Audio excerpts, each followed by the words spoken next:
2024년 4월 13일의 깊은 밤, 이스라엘의 밤하늘은 전에 없던 기이하고도 공포스러운 빛으로 붉게 물들었습니다. 예루살렘의 웅장한 시가지 위로 귀를 찢는 듯한 공습 경보가 울려 퍼지는 가운데 수십 년 동안 중동의 그림자 속에 숨어있던 거대한 포식자가 마침내 자신의 진짜 이빨을 드러냈습니다. 이란 영토 깊숙한 곳에서 발사된 수백 기의 탄도미사일과 자폭 무인기들이 1000km가 넘는 험난한 사막과 적대적인 영공을 가로질러 이스라엘 본토를 향해 쏟아져 내렸습니다. 평온하던 밤하늘은 순식간에 수많은 유성우가 쏟아지는 듯한 착각을 불러일으킬 정도로 맹렬한 불꽃에 휩싸였습니다. 그동안 이스라엘과 이란은 서로를 직접 타격하는 것을 암묵적인 금기로 여겨왔습니다.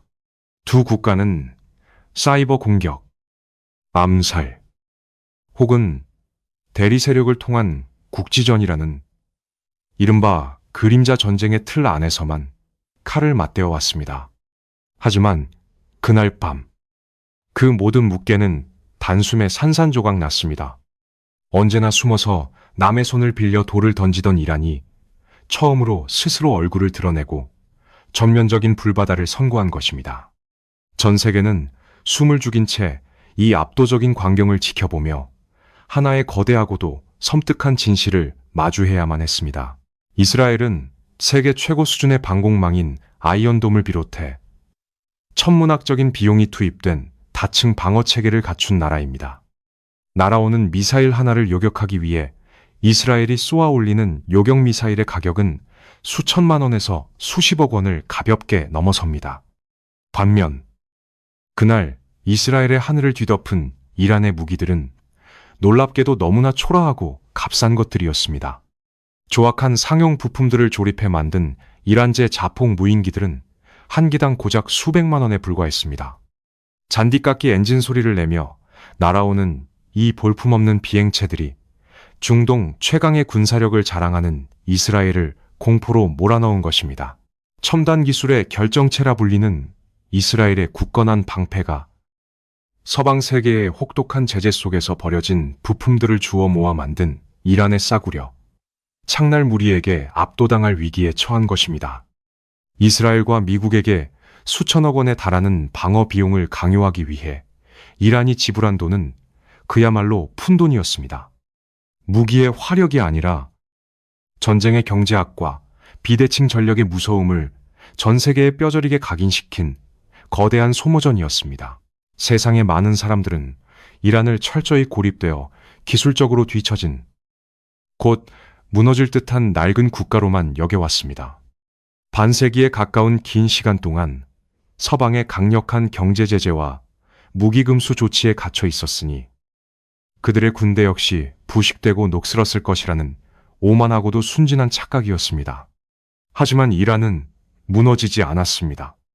오히려 그 지독한 고립과 뼈를 깎는 결핍이라는 거대한 감옥 안에서 그들은 가장 적은 비용으로 가장 치명적인 타격을 입힐 수 있는 기형적이고도 치밀한 생존 방식을 스스로 진화시켜 왔습니다. 우리는 종종 첨단 무기와 막강한 자본만이 현대 전쟁의 승패를 가른다고 믿습니다.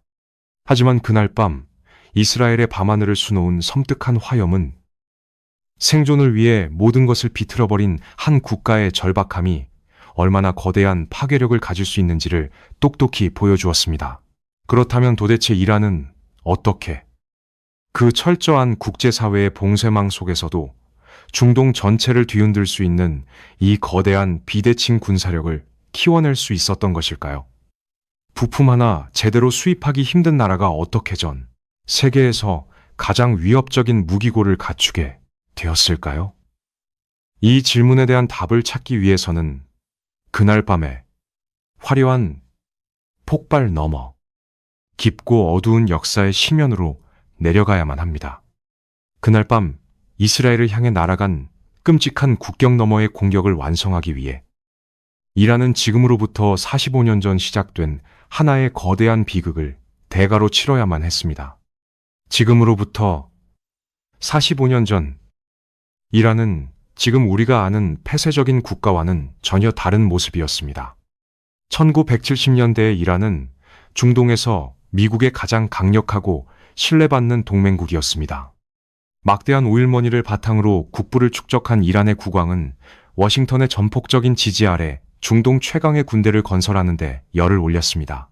그 화려한 밀월 관계를 상징하는 가장 극적인 장면은 바로 이란의 하늘을 수놓았던 화려한 군용기들이었습니다. 당시 미국은 자국의 핵심 전력이었던 최첨단 F-14 전투기를 전 세계에서 유일하게 이란에게만 판매했습니다. 수십 대의 최신의 전투기와 이를 조종하는 엘리트 조종사들은 이란 제국의 눈부신 권력과 자부심 그 자체였습니다. 당시 이란의 공군력은 주변 중동 국가들이 감히 넘볼 수 없는 절대적인 우위를 점하고 있었으며 그들은 스스로를 중동의 수호자라 부르는데 주저함이 없었습니다. 하지만 1979년 중동의 역사를 영원히 뒤바꾼 거대한 지진이 일어났습니다. 이슬람 혁명이라는 거센 파도가 이란 전역을 휩쓸었고 친미 성향의 왕정은 하루아침에 무너져 내렸습니다. 종교 지도자들이 권력을 잡으면서 이란은 불과 며칠 만에 미국의 가장 친한 친구에서 가장 철저한 적으로 돌변했습니다. 테헤란 주재 미국 대사관 인질 사건이 터지면서 양국의 관계는 돌아올 수 없는 강을 건넜고 미국은 즉각적이고도 가혹한 전면적인 경제 제재와 무기 금수 조치를 단행했습니다. 서방 세계의 모든 문이 이란을 향해 무겁게 닫히는 역사적인 순간이었습니다. 이 급격한 단절이 이란 군대, 특히 그들이 그토록 자랑하던 공군에 미친 영향은 그야말로 파멸적이었습니다. 현대의 첨단 전투기는 단순히 엄청난 돈을 주고 산다고 해서 영원히 하늘을 날 수 있는 마법의 양탄자가 아닙니다. 끊임없는 정비와 고도의 기술력, 그리고 무엇보다 핵심 부품의 지속적인 공급이 생명줄과도 같습니다. 하지만 미국으로부터의 부품 공급이 완전히 끊기자 제국의 하늘을 호령하던 최신의 전투기들은 순식간에 거대한 고철 덩어리로 전락하기 시작했습니다.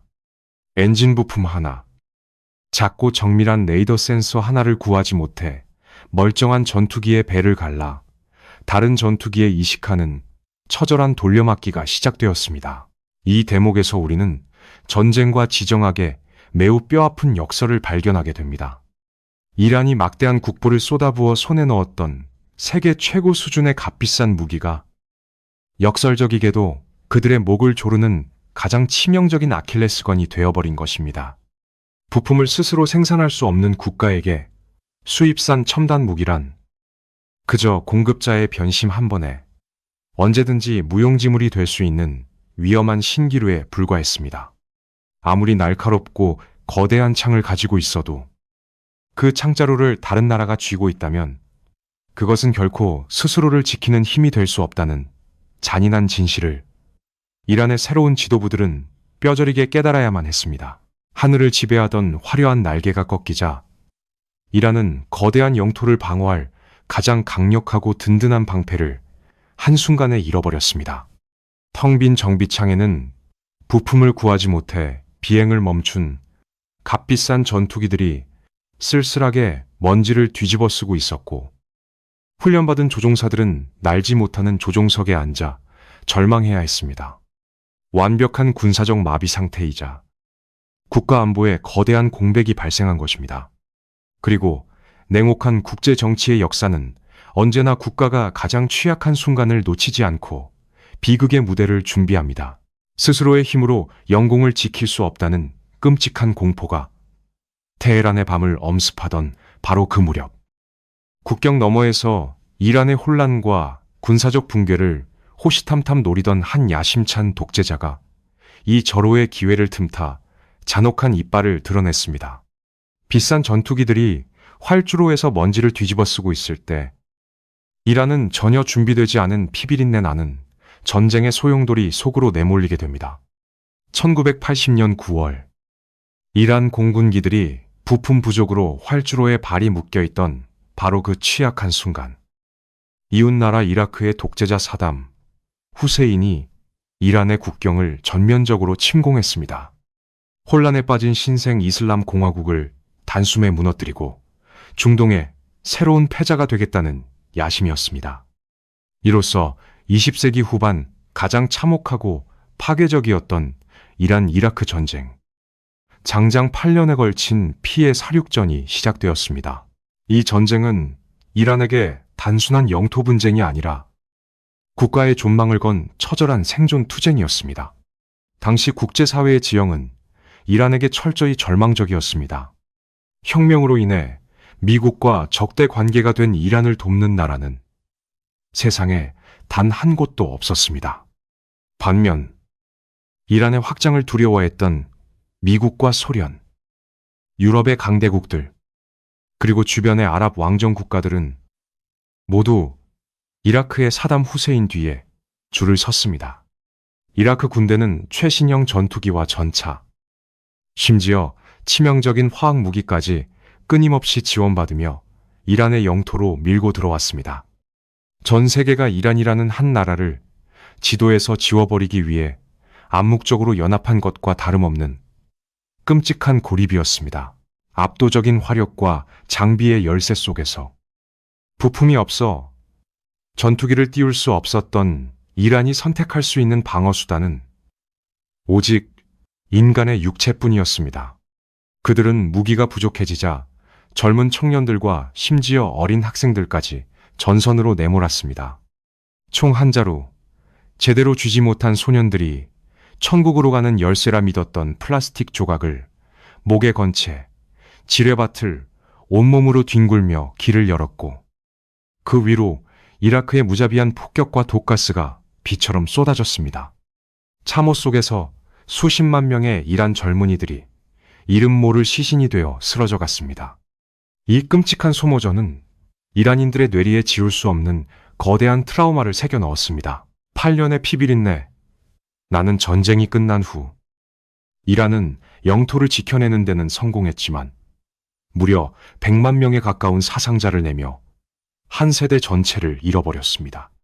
폐허가 된 도시와 수많은 무덤 앞에서 이란의 지도부와 국민들은 너무나도 잔인하고 명확한 하나의 진실을 깨달았습니다. 그것은 바로 위기의 순간에 국제사회의 법이나 도덕, 그 어떤 외부의 도움도 자신들을 구해주지 않는다는 뼈아픈 현실이었습니다. 온 세상이 자신들을 향해 등을 돌렸을 때 생존을 보장하는 것은 오직 스스로의 힘뿐이라는 사실이었습니다. 이 피해 교훈은 오늘날 이란의 극단적이고도 무자비한 안보 전략을 탄생시킨 결정적인 뿌리가 되었습니다. 그들은 피눈물을 흘리며 다짐했습니다. 두 번 다시 전쟁의 불길이 이란의 영토 안으로 번지게 두지 않겠다고 말입니다. 다음 전쟁이 벌어진다면 그것은 절대 이란의 땅이 아니라 적의 심장부, 적의 영토에서 벌어져야만 한다는 강박에 가까운 방어 논리가 형성된 것입니다. 이것은 단순한 군사교리를 넘어 철저히 버림받은 국가의 피 속에 각인된 생존의 본능이었습니다. 하지만 전쟁이 끝난 후에도 서방의 촘촘한 제재망은 전혀 풀리지 않았고 이란은 여전히 무너진 영공을 지켜낼 현대적인 전투기나 최신식 전차를 사올 돈도 거래할 통로도 없었습니다. 잿더미 위에서 나라를 다시 세우고 훗날 닥쳐올 거대한 위협을 막아내야만 했던 이란의 지도자들은 전통적인 군대를 재건하는 대신 현대 군사사에서 매우 기이하지만 극도로 효율적이었던 무서운 결정을 내리게 됩니다. 전쟁의 잿더미 위에서 무너진 경제와 텅 빈 무기고를 껴안은 이란의 지도자들은 극도로 냉혹하고도 계산적인 전략적 도박을 감행합니다. 수천억 원이 넘는 첨단 전투기를 사올 수도 없고 부품을 수입해 공군을 재건할 수도 없는 절망적인 상황 속에서 그들은 비대칭 전력이라는 낯설고도 치명적인 길을 선택했습니다. 그것은 바로 하늘을 나는 인간 조종사 대신 차가운 쇳덩어리에 폭약을 채워 날려보내는 탄도미사일이었습니다. 1980년대와 90년대 주변의 아랍 국가들과 이스라엘이 막대한 오일머니와 미국의 전폭적인 지원을 등에 업고 최신형 서방제 전투기들로 하늘을 뒤덮고 있을 때 이란은 은밀하게 동쪽으로 눈을 돌렸습니다. 그들은 국제사회에서 자신들과 비슷하게 철저히 고립되어 있던 북한으로부터 구형 스커드 미사일을 들여오기 시작했습니다. 하지만 이란의 진짜 목적은 단순히 무기를 수입하는 데 그치지 않았습니다. 그들은 들여온 미사일을 모조리 분해하고 엔진의 뼈대를 뜯어보고 역설계하고 스스로 도면을 다시 그리며 바닥부터 미사일 기술을 스펀지처럼 흡수했습니다. 서방의 가혹한 제재라는 거대한 벽에 갇힌 채 이란의 과학자들은 오직 생존이라는 동물적인 본능 하나만으로 기형적일 만큼 거대한 미사일 제국을 건설하기 시작한 것입니다. 초기 이란의 미사일 프로그램을 지켜보던 서방의 군사 전문가들과 정보기관들은 헛웃음을 쳤습니다. 당시 이란이 만들어낸 초기형 미사일들은 목표물에서 수 킬로미터씩 빗나가기 일수인 현대전의 정밀 타격 기준에서는 형편없이 조악한 무기였기 때문입니다. 적의 핵심 군사 기지나 벙커를 정확하게 타격할 수 없는 미사일은 군사적으로 아무런 의미가 없으며 그저 독재 정권의 돈 낭비일 뿐이라는 것이 당시 서방 진영의 지배적인 시각이었습니다. 하지만 그들은 이란 지도부가 품고 있던 진짜 의도를 완전히 오판하고 있었습니다. 이란에게 미사일의 완벽한 정확도란 적어도 초기 단계에서는 전혀 중요한 것이 아니었습니다. 그들이 노린 것은 정밀한 군사적 타격이 아니라 적의 심장부와 민간 사회 깊숙한 곳에 심어넣는 거대한 심리적 공포, 바로 광범위한 억지력이었습니다. 이란이 전 세계를 향해 던진 메시지는 명확하고 섬뜩했습니다. 비록 우리에게 당신들의 책상 위에 정밀 유도 폭탄을 떨어뜨릴 최신형 전투기는 없지만 당신들의 화려한 수도 한복판 어디든 거대한 탄두를 떨어뜨려 순식간에 불바다로 만들 수 있다는 끔찍한 경고였습니다. 완벽하게 명중하지 않아도 좋다. 단지 우리가 언제든 당신들의 안방까지 닿을 수 있다는 사실만 뼛속 깊이 각인시켜라. 이것이 바로 첨단 무기를 가질 수 없었던 고립된 약자가 세계 최강의 군대들을 상대로 만들어낸 소름 끼치는 공포의 균형이었습니다. 이 섬뜩한 군사 철학을 바탕으로 이란은 수십 년에 걸쳐 미사일 기술을 미친 듯이 그리고 집요하게 발전시켰습니다. 과거에 허술했던 모방품은 점차 이스라엘 전역과 중동 곳곳의 미군 기지를 족집게처럼 타격할 수 있는 초정밀 고체연료 탄도미사일로 진화했습니다. 미국과 이스라엘의 압도적인 공군력에 의한 선제 공격을 피하기 위해 이란은 험준한 산맥 아래 수백 미터 지하 안반 속에 거대한 미사일 지하 도시들을 건설했습니다. 끝없이 이어진 어두운 터널 속에서 버튼 하나만 누르면 수천 기의 미사일이 지상으로 솟아오르는 무시무시한 시스템을 완성한 것입니다. 비싼 전투기를 살 수 없었던 이란은 결국 미사일이라는 차가운 금속 기둥들을 통해 자신들만의 기형적이고도 완벽한 대체 공군을 빚어냈습니다. 하지만 적의 위협을 국경에서 1000km 밖으로 완전히 밀어내고 진정한 의미의 살아 숨쉬는 안전한 완충지대를 만들기 위해 이란에겐 국경 밖에서 자신들을 대신해 피 흘려 싸워줄 유령 군대들이 필요했습니다. 지하 깊은 곳에 숨겨진 차가운 미사일 기둥들만으로는 이란이 꿈꾸는 완벽한 방어망을 완성할 수 없었습니다. 그들에게는 미사일이 날아가기 전에 적의 국경 바로 코앞에서 매일같이 피를 흘리며 적의 숨통을 조여줄 살아 숨쉬는 방패가 필요했습니다. 이란의 국경 밖으로 전쟁을 완전히 밀어내겠다는 그들의 강박적인 생존 본능은 현대 지정학에서 가장 놀랍고도 두려운 발명품 중 하나를 탄생시켰습니다. 그것이 바로 오늘날 중동 전체를 붉게 물들이고 있는 거대한 거미줄, 이른바 저항의 축이라는 이름의 대리 세력 네트워크입니다. 1980년대부터 이란의 최정예 부대인 혁명수비대는 국경을 넘어 중동 전역의 불안정한 국가들로 은밀하게 스며들기 시작했습니다. 그들은 레바논의 처참한 내전의 혼란 속에서 헤즈볼라라는 강력한 무장정파를 길러냈습니다. 팔레스타인 가자 지구에 끓어오르는 분노와 억압받는 현실을 자양분 삼아 하마스를 군사적으로 지원했으며 예멘의 험준한 산악지대에서 버림받았던 후티 반군에게 최신 무기와 전술을 쥐어주었습니다. 시리아와 이라크 곳곳의 황량한 사막에도 이란의 막대한 자금과 훈련을 받는 수많은 민병대들이 거대한 점조직처럼 깊은 뿌리를 내렸습니다. 이들은 각자의 땅에서 각자의 억울한 명분을 위해 싸우는 것처럼 보였지만 그 모든 핏빛 투쟁의 가장 깊은 뿌리에는 테헤란의 치밀하고도 냉혹한 전략이 영리를 틀고 있었습니다. 이란은 자신들의 정규군 단 한 명도 직접적인 전쟁터로 희생시키지 않고서도 이스라엘의 국경을 사방에서 포위하는 촘촘한 불의 고리를 완성해낸 것입니다. 이 대목에서 우리는 이란이라는 국가가 보여주는 소름 끼치는 전략적 계산과 경제성에 경악할 수밖에 없습니다.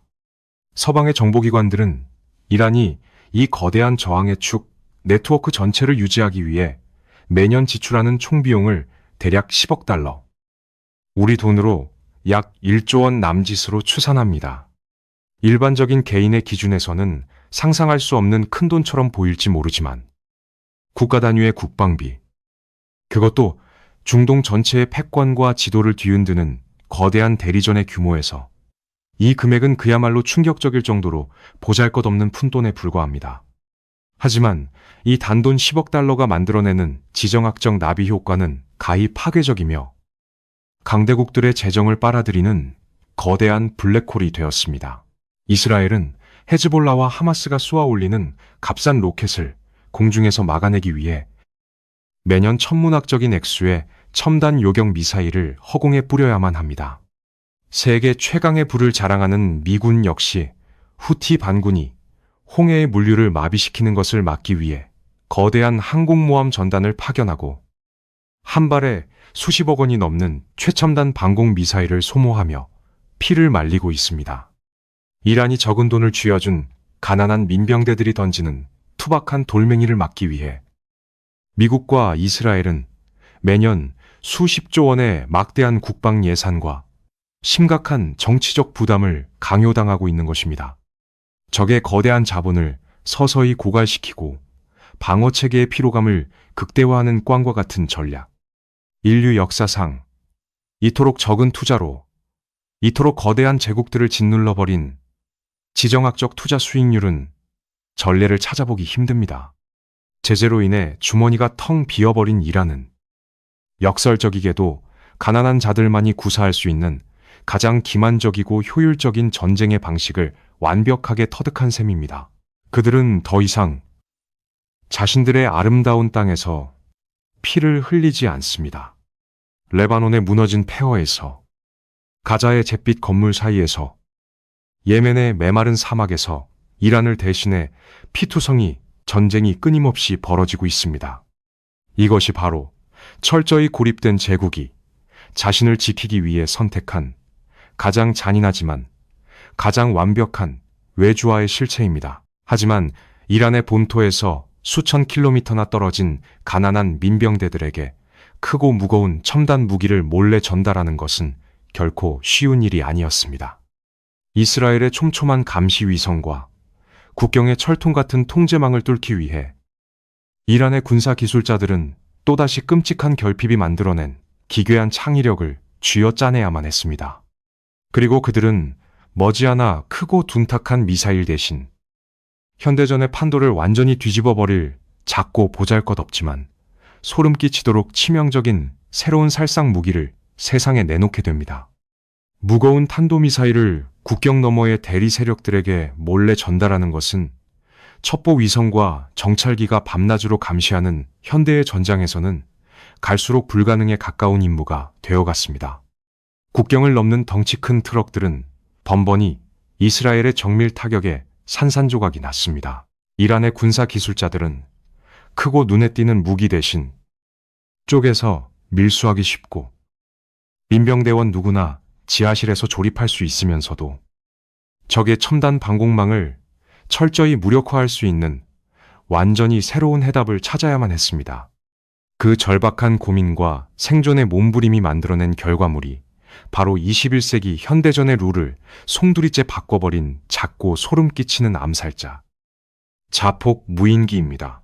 이란이 개발한 샤헤드 136과 같은 대표적인 자폭 무인기들의 내부를 뜯어보면 최첨단 군사기술의 결정체라기보다는 전 세계에서 긁어모은 고물상을 방불케 합니다. 미국의 촘촘한 제재망으로 인해 군사용 정밀 부품을 구할 수 없게 된 이란은 전 세계의 민수용 시장과 암 시장을 샅샅이 뒤졌습니다. 그들은 상용 오토바이나 제초기에 쓰이는 시끄럽고 값싼 엔진을 동력원으로 삼고 인터넷에서 누구나 살 수 있는 상업용 GPS 모듈을 길잡이로 달았습니다.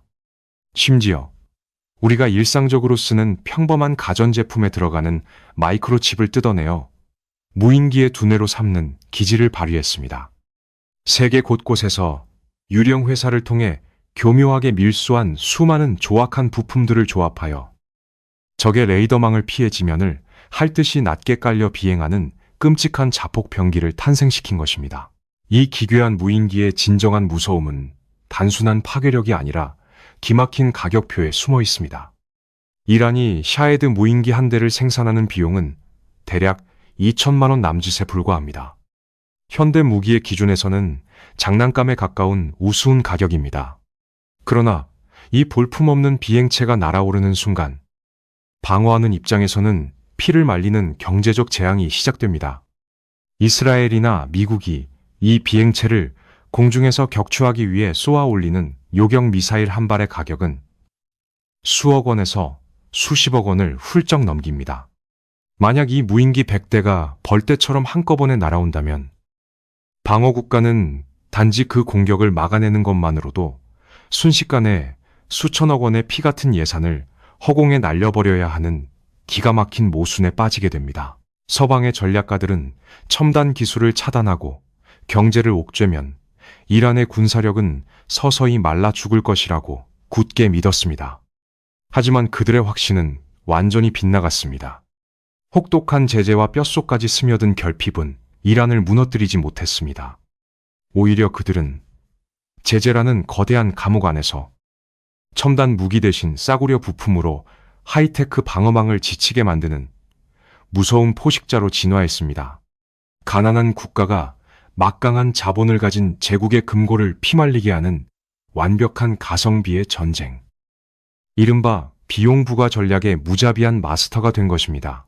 오늘날 이란이 빚어낸 이 싸구려 자폭 무인기들은 중동의 사막을 넘어 멀리 유럽의 전장까지 날아가며 전 세계의 밤하늘을 공포로 물들이고 있습니다. 제재가 낳은 기형적인 괴물이 세계의 하늘을 뒤덮은 것입니다. 하지만 이란이 세상에 숨기고 있는 진짜 공포의 실체는 아직 절반도 모습을 드러내지 않았습니다. 하늘 위에서 수천만 원짜리 싸구려 드론들이 적의 시선을 끌고 방공망을 어지럽히는 동안 이란 영토 깊숙한 곳 수백 미터 두께의 험준한 화강암 산맥 아래에서는 이 모든 무기들을 한낱 불꽃놀이로 만들어버릴 훨씬 더 치명적이고 인류의 운명을 쥔 거대한 지정학적 게임이 음산하게 진행되고 있었습니다. 하늘 위에서 값싼 자폭 무인기들이 시끄러운 엔진 소리를 내며 적의 시선을 빼앗고 있는 동안 이란 중부의 메마른 사막과 험준한 산맥 아래 수백 미터 깊은 곳에서는 전혀 다른 차원의 조용하고도 끔찍한 전쟁이 벌어지고 있었습니다. 그곳은 바로 이란이 국가의 명운을 걸고 수십 년째 비밀리에 굴려온 거대한 우라늄 농축 시설들입니다. 두꺼운 화강암과 수십 미터의 강화 콘크리트로 둘러싸인 이 지하 요새들은 미국이나 이스라엘에 현존하는 가장 강력한 벙커버스터, 폭탄조차 쉽게 뚫고 들어갈 수 없는 완벽한 철옹성입니다. 끝없이 이어진 차가운 형광등 불빛 아래 수천 대의 원심 분리기가 은밀하게 돌아가며 이란이라는 국가가 쥔 최후의 패, 즉 핵무기의 원료를 뿜어내고 있습니다. 이스라엘의 모사드와 미국의 중앙정보국은 이 깊고 어두운 지하의 움직임을 멈추기 위해 상상할 수 있는 모든 수단을 동원했습니다. 잔혹한 첩보 영화처럼 이란의 최고위 핵과학자들이 테헤란 한복판에서 기관총 세례를 받거나 폭탄 테러로 목숨을 잃었습니다. 눈에 보이지 않는 사이버 전장에서는 스턱스넷이라는 사상 초유의 악성 코드가 이란의 핵시설 컴퓨터망에 침투해 원심 분리기들을 미친 듯이 회전시켜 스스로 파괴되도록 만들었습니다.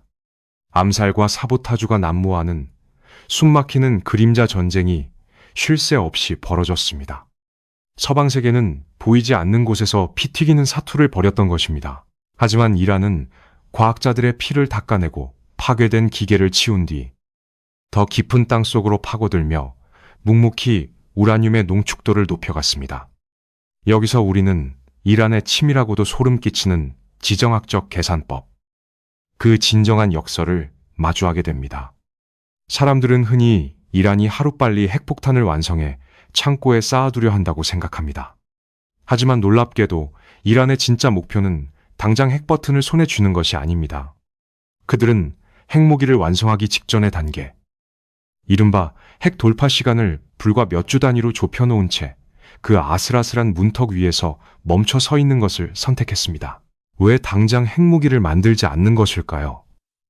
만약 이란이 핵실험을 감행하고 핵 보유국임을 공식 선언한다면 그것은 곧바로 미국과 이스라엘의 전면적인 선제 타격을 불러올 최후의 붉은 선을 넘는 행위가 될 수 있기 때문입니다. 반대로 핵 프로그램을 완전히 포기한다면 과거 카다피나 사담 후세인처럼 정권의 붕괴를 맞이할지도 모른다는 극심한 공포가 자리 잡고 있습니다. 그래서 이란은 언제든지 마음만 먹으면 한 달 안에 핵무기를 만들어낼 수 있다는 잠재적 능력 자체를 가장 강력한 협상 카드로 사용하는 벼랑 끝 전술을 구사하는 것입니다. 당장 폭탄을 터뜨리는 것보다 우리는 언제든 폭탄을 만들 수 있다는 모호함과 공포를 무기로 삼아 서방 세계의 목줄을 쥐고 흔드는 전략입니다. 이것이 바로 핵무기를 손에 쥐지도 놓지도 않은 채 세상을 끝없는 긴장 속으로 몰아넣고 있는 이란식 생존의 가장 무서운 얼굴입니다. 가장 약한 위치에서 출발한 국가가 가장 치명적인 위협을 쥔 채 강대국들과 벌이는 피, 말리는 체스 게임인 것입니다. 대리 세력의 연결망부터 탄도미사일, 자폭 무인기, 그리고 핵무기의 아슬아슬한 문턱까지 반세기 동안 갇혀있던 이란이 빚어낸 거대한 전쟁 기계는 겉보기에 이토록 완벽해 보입니다. 이스라엘을 사방에서 조여오며 중동의 패권을 장악한 무적의 요새처럼 느껴집니다. 단 하나, 그 거대한 심장부 한가운데 자리 잡은 가장 치명적이고도 비극적인 약점 하나만 빼고 말입니다. 국경 너머로 수천 킬로미터에 달하는 거대한 방벽을 쌓아 올리고 우주를 향해 탄도미사일을 쏘아 올리며 지하 깊은 곳에서 핵물질을 만지작거리는 이란의 겉모습은 의심할 여지 없이 중동에서 가장 위협적인 포식자의 형상입니다. 이스라엘과 미국조차 함부로 선제 공격을 결심하지 못할 만큼 그들이 구축한 억지력의 껍질은 두껍고 단단합니다. 하지만 그 무시무시한 군사적 갑옷을 한꺼풀 벗겨내고 그 안을 들여다보면 우리는 전혀 다른 차원의 비극적이고도 참혹한 풍경을 마주하게 됩니다. 밖을 향해서는 불을 뿜는 거대한 용의 형상을 하고 있지만 그 거대한 몸집을 지탱해야 하는 내부의 장기들은 이미 오래전부터 차갑게 썩어 들어가고 있었기 때문입니다. 이란의 지도부가 레바논의 헤즈볼라에게 최신형 로켓을 공급하고 예멘의 후티 반군에게 자폭 무인기를 쥐어주며 끝없이 돌아가는 지하의 원심 분리기를 유지하기 위해 쏟아부은 천문학적인 자원은 결코 허공에서 솟아난 것이 아닙니다. 그것은 철저하게 고립된 경제 속에서 하루하루를 버텨내야 하는 평범한 이란 국민들의 피와 땀, 그리고 짓밟힌 미래를 쥐어짜낸 혹독한 대가였습니다. 반세기에 걸친 서방의 가혹한 제재는 이란의 화폐 가치를 사실상 휴지 조각으로 만들었습니다. 시장의 물가는 통제 불능으로 치솟았고 평범한 노동자가 평생을 일해도 작은 집 한 채조차 마련할 수 없는 살인적인 인플레이션이 일상이 되었습니다. 대다수의 국민들은 빵과 약을 구하기 위해 매일 끔찍한 생존 투쟁을 벌여야만 합니다. 가장 치명적인 붕괴는 경제가 아니라 사람들의 마음, 특히 젊은 세대의 분노에서 시작되었습니다. 지금의 이란 인구 중 절반 이상은 1979년에 이슬람 혁명이나 잔혹했던 이란 이라크 전쟁을 겪어보지 않은 세대입니다. 그들에게 낡은 반미 구호나 이스라엘을 파괴하자는 외침은 그저 자신들의 자유와 기회를 억압하는 족쇄에 불과합니다. 인터넷을 통해 바깥 세상의 평범하고 자유로운 삶을 목격하는 이 젊은이들에게 국경 밖의 대리전쟁에 천문학적인 돈을 쏟아붓는 정부의 모습은 용서할 수 없는 기만입니다.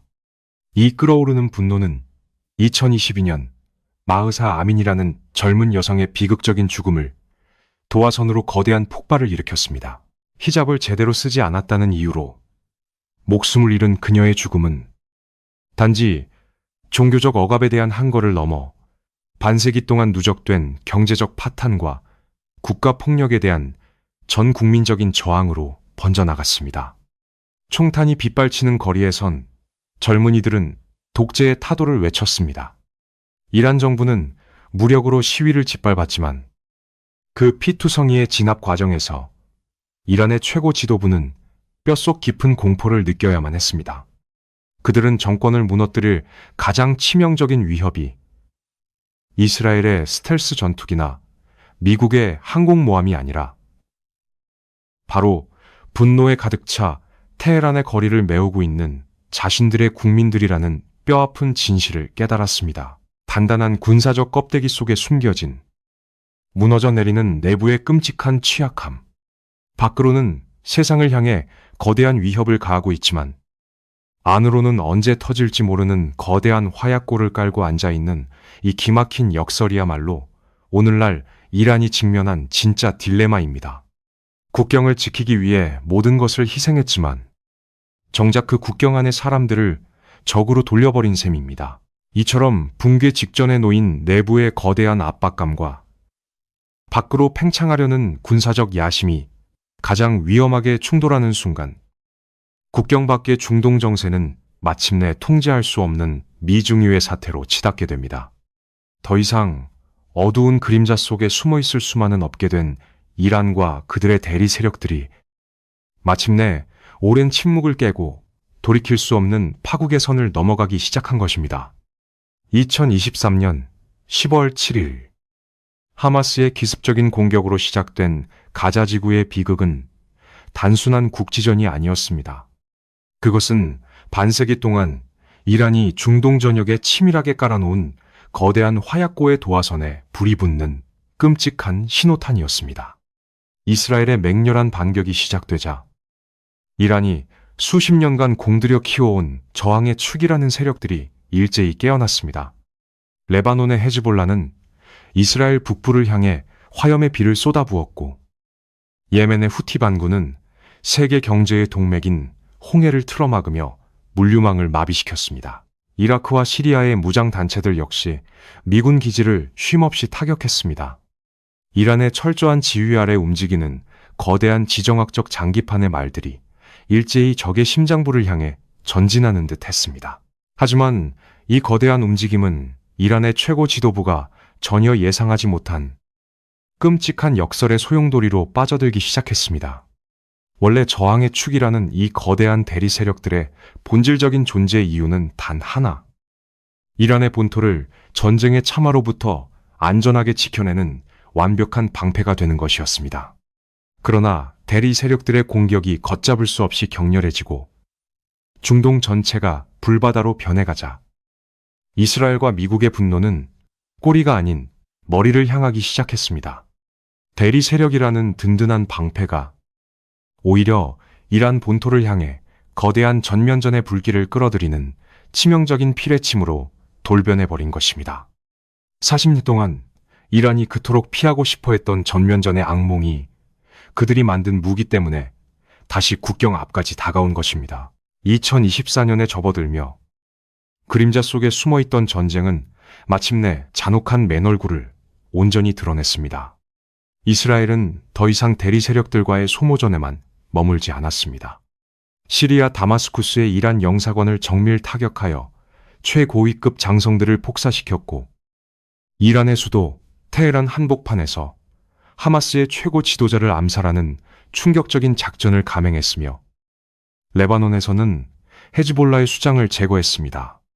이란의 심장부와 그들이 자랑하던 저항의 축의 핵심부들이 속수무책으로 무너져 내리는 이 끔찍한 굴욕 앞에서 이란은 더 이상 침묵할 수 없었습니다. 다른 세력을 통한 간접적인 위협만으로는 자신들의 권위와 억지력을 지킬 수 없다는 뼈아픈 현실을 마주한 것입니다. 그래서 이란은 지난 40여 년 동안 철석같이 지켜왔던 가장 중요한 원칙을 스스로 깨버려야만 했습니다. 그것이 바로 우리가 이야기의 첫머리에서 목격했던 2024년 이스라엘 본토를 향해 쏟아졌던 직접적인 대규모 탄도미사일 공격이었습니다. 그림자 뒤에 숨어 조종하던 자가 스스로 무대 위로 올라와 칼을 뽑아든 순간이었습니다. 이것은 이란이 압도적으로 강력해서가 아니라 오히려 자신들이 쌓아 올린 방어벽이 무너져 내리는 것을 막기 위한 절박한 발버둥이었습니다. 간접전쟁이라는 안전한 장막이 찢겨나가고 이제 이란은 건국 이래 가장 위험한 도박판에 직접 자신의 목숨을 걸고 앉게 된 것입니다. 생존을 위해 만들었던 거대한 군사체제가 오히려 국가의 생존을 위협하는 이 거대한 모순의 한가운데서 역사는 돌이킬 수 없는 분기점을 지났습니다. 수십 년간 고립 속에서 쌓아올린 제국의 무기고가 붕괴의 위기 앞에서 맹렬한 불꽃을 뿜어내고 있습니다. 그리고 지금 전면전이라는 붉은 선 앞에 선 이란. 아니, 전 세계를 향해 던져진 질문은 과연 무엇일까요? 이제 이야기는 다시 현재로 돌아옵니다. 45년 전, 하늘을 지배하던 화려한 전투기들이 먼지 속에 쓰러진 직후부터 시작된 이란의 기나긴 생존 투쟁은 이제 중동을 넘어 전 세계의 질서를 송두리째 뒤흔드는 거대한 시한폭탄이 되었습니다. 이란이 정교하게 빚어낸 저항의 축이라는 거대한 톱니바퀴들은 지금 전례 없는 타격을 입고 곳곳에서 피를 흘리고 있습니다. 방패가 흔들리자 그림자 속에 숨어 대리 세력을 조종하던 이란은 마침내 스스로 무대 위로 올라왔습니다. 하늘을 뒤덮은 자폭 무인기들과 수백 기의 탄도미사일은 암묵적인 경계를 허물고 이스라엘의 심장부를 향해 직접 날아갔습니다. 이 숨막히는 긴장 속에서 이란의 지도부는 건국 이래 가장 결정적인 선택의 기로에 섰습니다. 무너지는 경제를 살리고 폭발 직전인 내부의 분노를 달래기 위해 서방과 타협할 것인가? 아니면 재래식 방패가 깨어지고 있는 절망 속에서 국가 생존을 보장할 최후의 수단, 즉 핵무장의 붉은 선을 넘을 것인가? 이는 21세기 인류 전체의 안보와 직결된 가장 두려운 질문입니다. 이 위기의 끝자락에서 우리는 지난 반세기 동안 국제사회가 걸어온 길을 뼈아프게 되돌아보게 됩니다. 미국을 비롯한 강대국들은 극단적인 제재와 고립, 무기 금수 조치라는 거대한 장벽으로 이란을 가두었습니다. 그렇게 숨통을 조이면 이란이 굴복하거나 내부 모순으로 붕괴할 것이라 굳게 믿었습니다. 하지만 역사가 들이미는 진실은 섬뜩합니다. 한 국가를 세계 시스템에서 완전히 도려내려 했던 가혹한 압박은 평화를 가져오기는커녕 극한의 환경에서 살아남기 위해 기형적으로 진화한 가장 위험한 괴물을 탄생시켰습니다. 가혹한 제재가 없었다면 이란은 막대한 자본으로 서방의 비싼 무기를 사들이는 평범한 국가로 남았을지 모릅니다. 그러나 뼛속 깊은 결핍과 벼랑 끝의 절박함은 그들의 생존 본능을 기괴한 방향으로 폭발시켰습니다. 단돈 수천만 원으로 수천억 원짜리 방어망을 무력화시키는 무인기를 만들었고 가난한 민병대들을 규합해 제국들의 국부를 피말리게 하는 비대칭 전쟁의 교리를 완성했습니다. 강대국들의 질서 밖으로 추방당한 자가 오히려 그 질서의 가장 취약한 빈틈을 파고들어 전 세계를 인질로 잡는 악몽 같은 역설이 현실이 되었습니다.